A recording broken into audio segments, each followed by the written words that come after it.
안녕하십니까. 오늘 본문 창세기 12장 내용은 다음과 같습니다. 여호와께서 아브라함에게 말했습니다. 너는 너의 고향을 떠나 내가 내게 보여줄 땅으로 가라.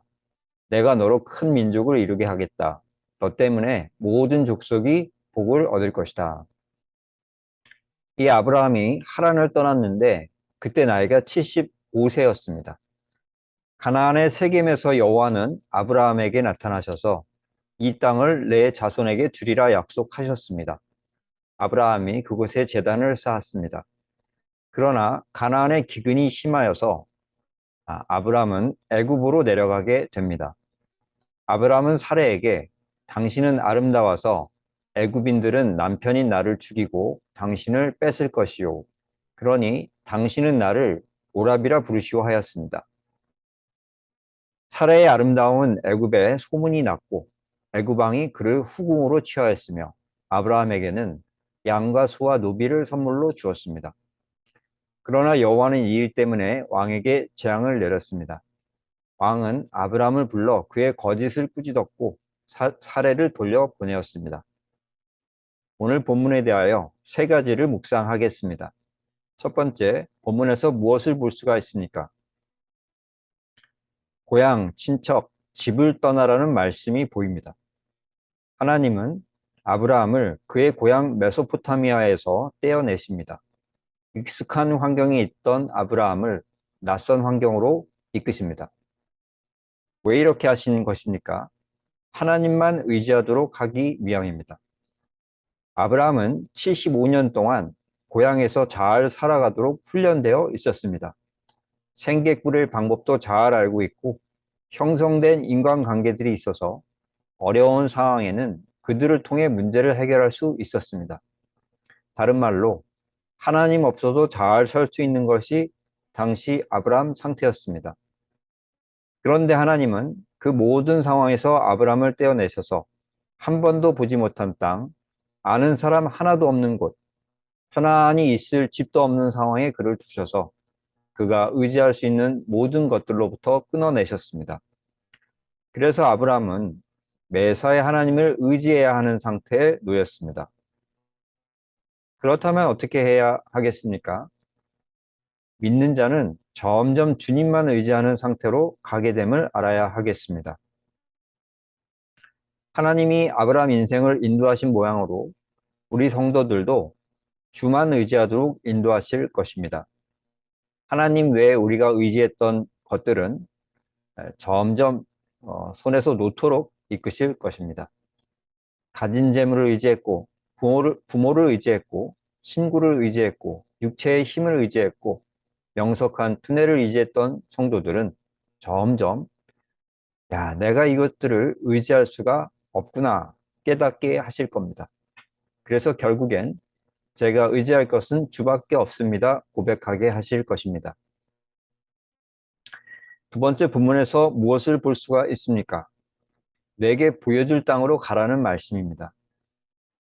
하나님은 아브라함에게 지금 사는 곳에서 떠나라 하시면서 아브라함이 갈 곳도 정확히 일러주지를 않으십니다. 어찌 보면 아브라함이 매우 불안할 수 있는 상황이었습니다. 왜 이러시는 것입니까? 상황이 아니라 하나님을 보게 하기 위함입니다. 상황이 아니라 하나님을 보게 하기 위해서 어떤 분이 큰 회사에서 십수년간 일을 하셔서 이제 그 회사에서 안정된 위치에 있게 되었습니다. 그런데 자신의 오래된 상사가 그 회사에서 나가 새로 사업을 시작하시면서 자네, 나와 같이 일해보지 않겠나 권했습니다. 그 새로운 사업이 망할지 성공할지 예측할 수가 없었습니다. 그러나 그분은 그 안정된 회사를 나와서 그 상사와 같이 일합니다.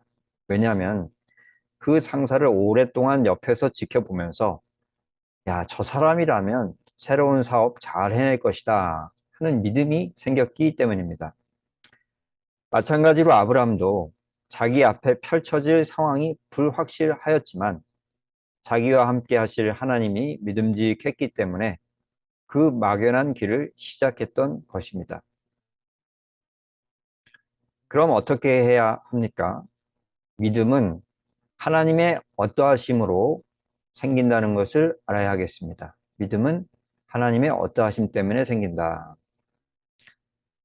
아브라함은 하나님의 전능하심, 은혜로우심, 신실하심을 확신했던 것으로 보입니다.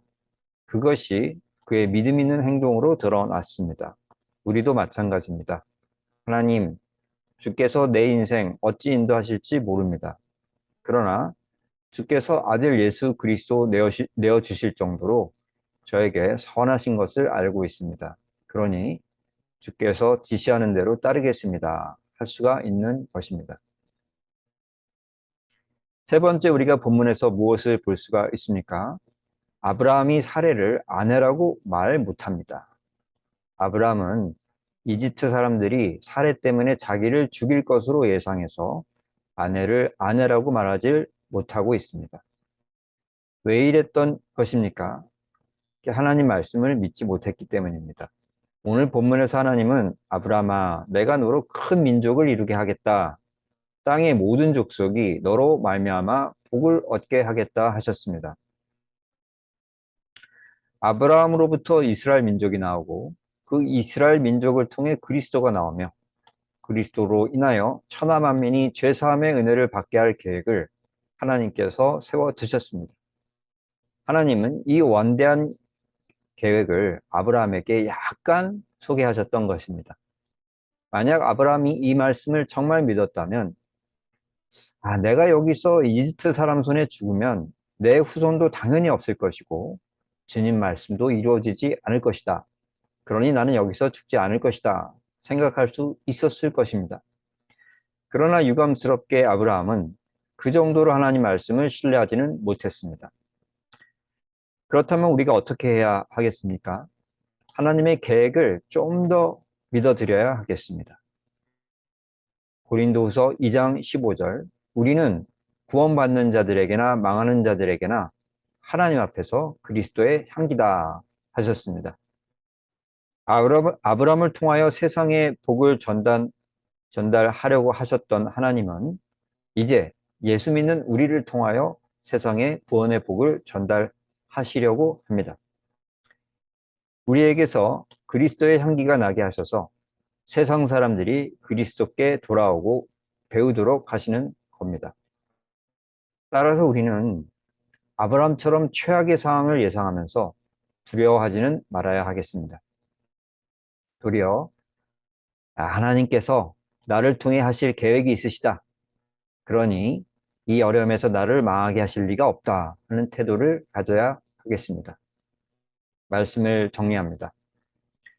첫째, 믿는 자는 점점 주님만 의지하는 상태로 가게 될 것임을 알고 있어야 하겠습니다.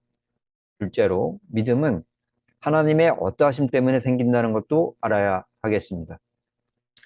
셋째로, 하나님의 계획을 좀 더 믿어드려야 하겠습니다.